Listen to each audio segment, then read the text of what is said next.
او تاسو ته دا پته ده چې بزنس او انټرپرینورشپ کې څه فرق دی هو از انټرپرینور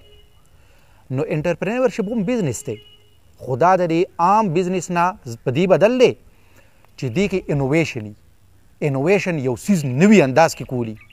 ضروري نه ده چې بزنس به نوی بزنس به زوړي لکه هوټل کولاول هوټل خو بلاو خلکو کولاو کړی دی خو چې تی داسې هوټل کولاو کې چې هغې کې ستا یو نوي آیډیا راړه او د نورو ټول ایگزسټنګ بزنسز نه هوټل نه بدل دی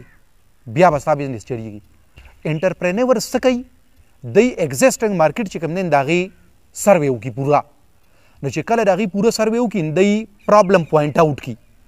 دا سوابه کې چې لینک روډ دی د لینک روډ کې چې دا ټول کوم خلک دی او کاروبار کوي نو موږ چې هلته لاړ شو نو موږ ته پرابلم شته که نشته د ټولو نه غټ پرابلم خو اول دا دی چې ټولو چړې تېرې کړي دي او ډېر زیات مارجن کې چې کوم دی نه پرافټ اخلي زموږ نه که نه لاهور کې په انارکلي کې یو کس ته کینوانو خرڅولو ګاډي ولګوله او کینوان چې به یې خرڅول نه 14 پیسې ورکول چا خو به وي بس کاکا دوکش خو وبېړوي خو چې کوم به ایماندار او هغه به ورته وویې کاکا دا خو ته مال 14 راکړل نو ده به ورته وایي چې میرے درجن میں 13 ہوتے ہے ده به خلکو له 13 ورکول لږ وخت پس وایي په دغه انارکلي بازار کې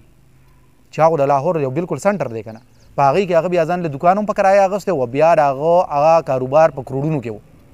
دا ولې دا بزنسمین نه و د انټرپرینور و د